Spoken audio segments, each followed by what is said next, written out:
Breaking news from outer space, truth and fiction, same embrace. Lance and Gina lead the way, decoding myths from day to day. Hey fight fans, welcome back to the deep dive.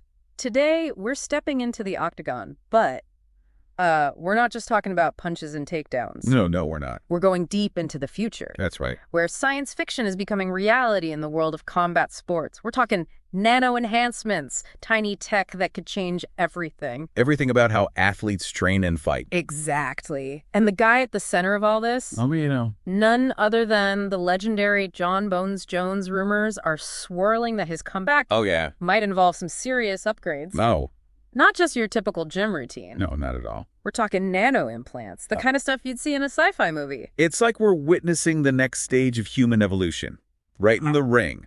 These nano-enhancements are blurring the lines between human ability and technological augmentation. Okay, so let's unpack this. Our sources point to some pretty classified research coming out of the Office of Scientific Intelligence. The OSI. The OSI. Not exactly the first place you'd think of when it comes to the UFC, right? It's surprising, but there's a clear connection. The OSI has been developing advanced prosthetics and neural interfaces. Right. Initially to help injured soldiers regain mobility and function. But like a lot of military tech, it seems to have found its way into other areas, including sports. So we're talking about technology that was originally meant to heal, now being used to enhance. Exactly. That's fascinating and a little bit unsettling, don't you think? It definitely raises ethical questions, which we'll dive into later. But first, let's get into the specifics. Our sources detail 4 major nanotechnologies that are being tested on athletes right now. Okay. And they're pretty mind-blowing. Hit me with it. What kind of upgrades are we talking about? Let's start with neuromuscular response optimization, or NRO. Think of it this way. Every action you take, from throwing a punch to dodging a kick, Right. starts with a signal from your brain that travels through your nerves to your muscles. NRO implants are designed to integrate with those nerve pathways, Okay. speeding up the signal transmission. So basically faster reaction times. How much faster are we talking? We're talking milliseconds, which might not sound like much. But in a fight, Right. a millisecond can be the difference between landing a knockout blow and getting knocked out yourself. Wow. With NRO fighters could potentially dodge punches before they're even fully extended. Whoa, that's insane. Imagine a fighter slipping a punch so fast it looks like the opponent missed by a mile. That would change the game completely. Absolutely. But wouldn't that make fights pretty one-sided? I mean, if one fighter has that kind of speed advantage, what chance does the other guy have? That's a great question, and it gets to the heart of the ethical debate surrounding these enhancements. Right, because it's not just about speed, is it? No, it's not. Our sources mention something called myoskeletal reinforcement, or MSR, Yes. which sounds like it's straight out of a superhero comic. What's that all about? MSR is all about durability. It works by reinforcing the skeletal structure, the bones and tendons, with a bio-integrated polymer lattice. Imagine a microscopic web of super strong material woven throughout your bones and the tissues that connect your muscles to your bones. So these fighters are basically becoming walking tanks. In a way, yes. MSR could allow fighters to absorb impacts that would normally cause fractures or serious concussions. We're talking about withstanding blows that would shatter bones in a non-enhanced fighter. Okay, now that's just scary. If a fighter can take a punch, like it's nothing, wouldn't that lead to longer, more brutal fights? Yeah. Where's the limit? That's a valid concern.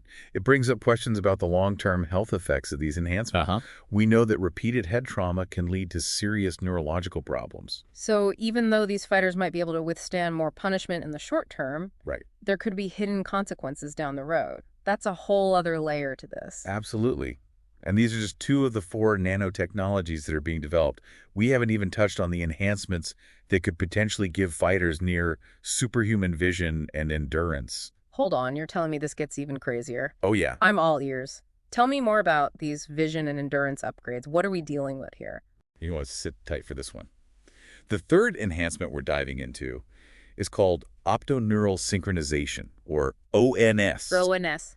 Now picture this. You're in the octagon, and every move your opponent makes, every twitch of their muscles, every shift in their stance is being processed by your brain at lightning speed. Okay, I'm following you so far. So ONS is all about enhancing visual processing. Precisely. It involves implanting a microchip that syncs with the optic nerve. Okay. boosting the speed at which the brain receives and analyzes visual information. So it's like having supervision. Yeah, you could say that. That's wild. How would that actually play out in a fight? Imagine a fighter reacting to a punch before it's even thrown. ONS could give fighters near precognitive abilities, allowing them to counter their opponent's moves before they're even fully executed. Hold on. Are we talking about predicting the future here? It seems that way. That seems almost impossible. Wouldn't that take all the strategy and skill out of fighting? It's definitely a game changer. And you're right. It raises a lot of questions about the nature of skill and fair play in a world where technology can enhance human capabilities to such a degree. It makes you wonder, are we watching athletes compete, or are we watching technology battle it out? Interesting question. And what about the fourth enhancement? You mentioned endurance, right? Yes. I'm almost afraid to ask, but tell me more. This one is called enhanced oxygen and lactate regulation, or EOLR. You know, that burning sensation you get in your muscles when you push yourself too hard? That's lactic acid buildup. It's a natural byproduct of intense exertion, but it limits your performance. Yeah, I definitely know that feeling. So how does EOLR come into play? Well, does it get rid of lactic acid completely? It's not about eliminating it entirely, but about managing it more effectively. EOLR uses nanocapsules to regulate oxygen flow at a cellular level, improving oxygen efficiency and delaying the onset of lactic acid buildup. So basically we're talking about fighters who can go harder longer without getting tired. Exactly. How much of a difference are we talking about here? Imagine a fighter who can maintain peak performance for an entire fight. Wow. Never slowing down, never showing signs of fatigue. Studies have shown that EOLR can boost peak anaerobic performance by up to 400%. 400%? That's insane. That's like having a second wind that never runs out. How do you even train for that? How do you prepare to fight someone who can basically go at full speed the whole time? That's a great question. And it speaks to the potential impact of these technologies on training methods and fighting styles. We might see a shift towards strategies that focus on outlasting opponents, relying on endurance rather than explosive power. This is seriously blowing my mind. We've got speed enhancements, durability boosters, supervision, and now endurance. That's off the charts. It's like we're talking about creating super soldiers, not just athletes. It's certainly pushing the boundaries of human potential, and it's all happening under a veil of secrecy. Right. Remember, this research is still highly classified. We only know about it because of these leaked documents. Speaking of secrets, let's get back to Jon Jones. What do we actually know about his potential upgrades? The sources seem a little vague on the specifics. It's unclear which, if any, of these enhancements he's actually received. Some sources suggest he's gone all in, embracing the full suite of upgrades. Others hint that he's only opted for specific enhancements, perhaps targeting areas where he feels he needs an edge. So it's like a real-life cyborg mystery. Is Jon Jones enhanced or not? And if he is, how will it affect his performance? It's a question on everyone's mind. Right. It's a question that's got everyone in the MMA world buzzing.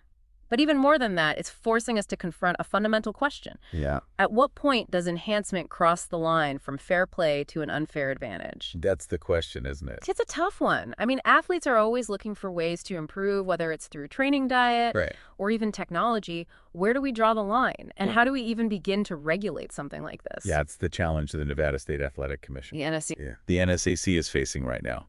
They're responsible for ensuring fair play and athlete safety in combat sports.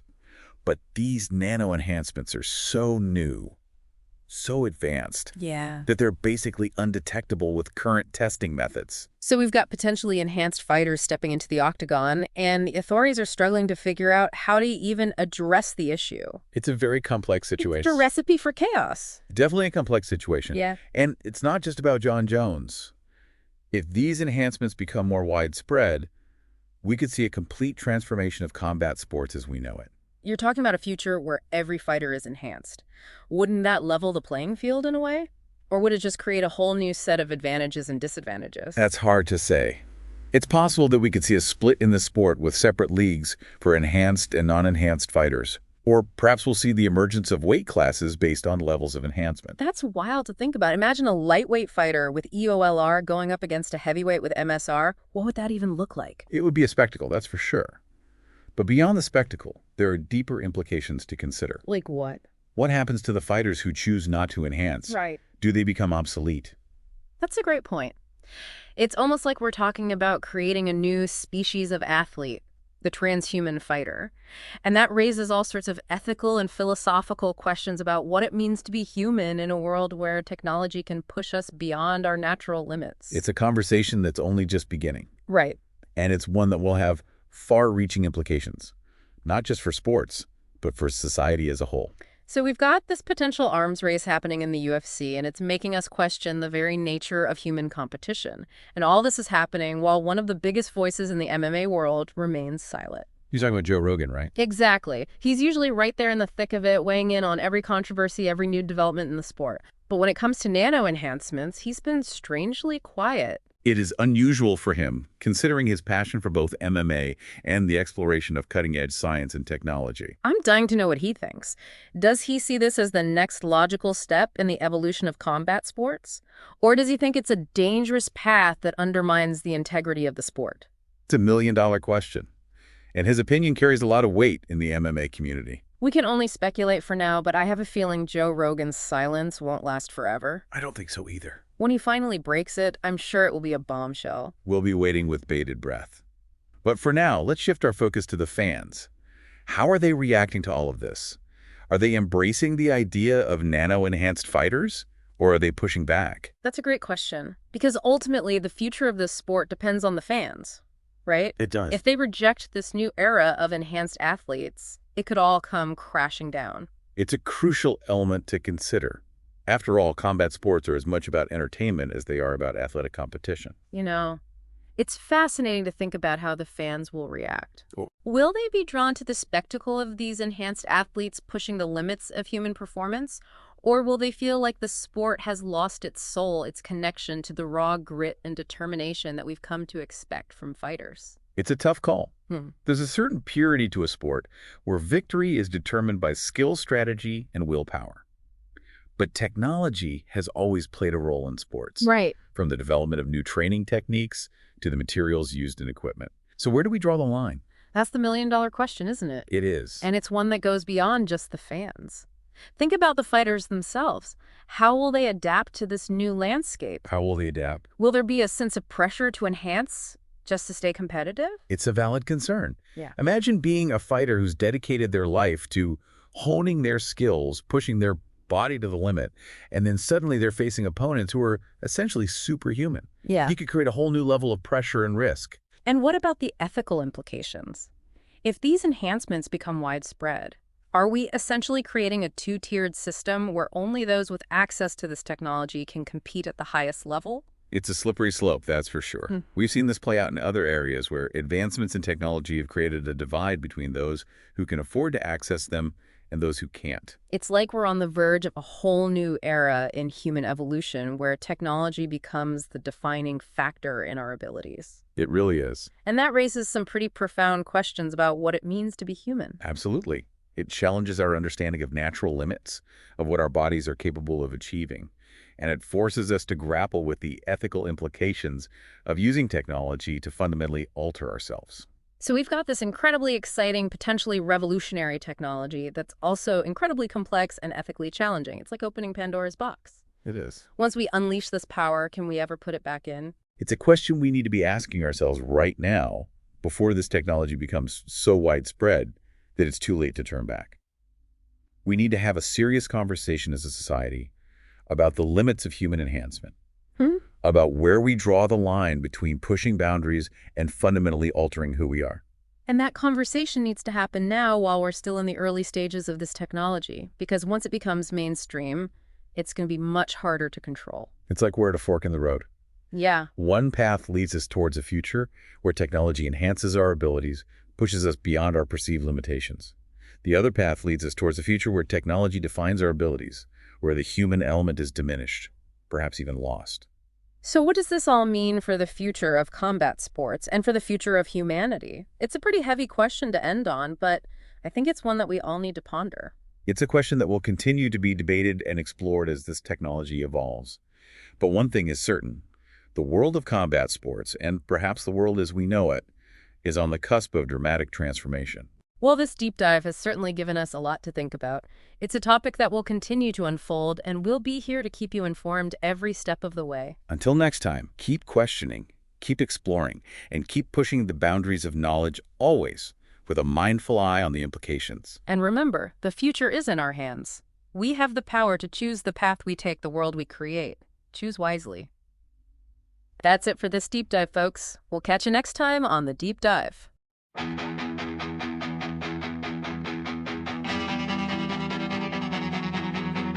Breaking news from outer space, truth and fiction, same embrace. Lance and Gina lead the way, decoding myths from day to day. Skynet News, bold and bright. It's a cutting edge, but not quite right. Dark science meets conspiracy, like bridging gaps with mystery.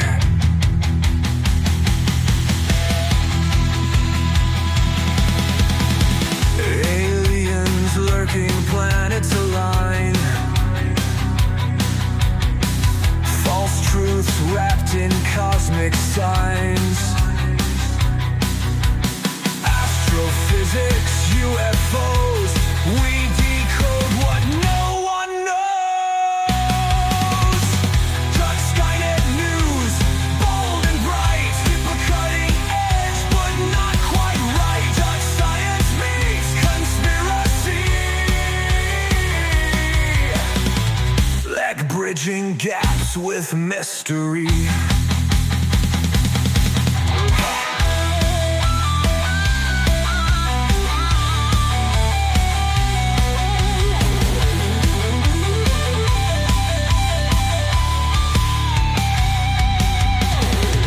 AG from the cosmos to your screen. Every theory so unseen. Judge facts distorted, blurred yet grand. Stay inspired, take our hand. Skynet News, your cosmic guide. False information certified.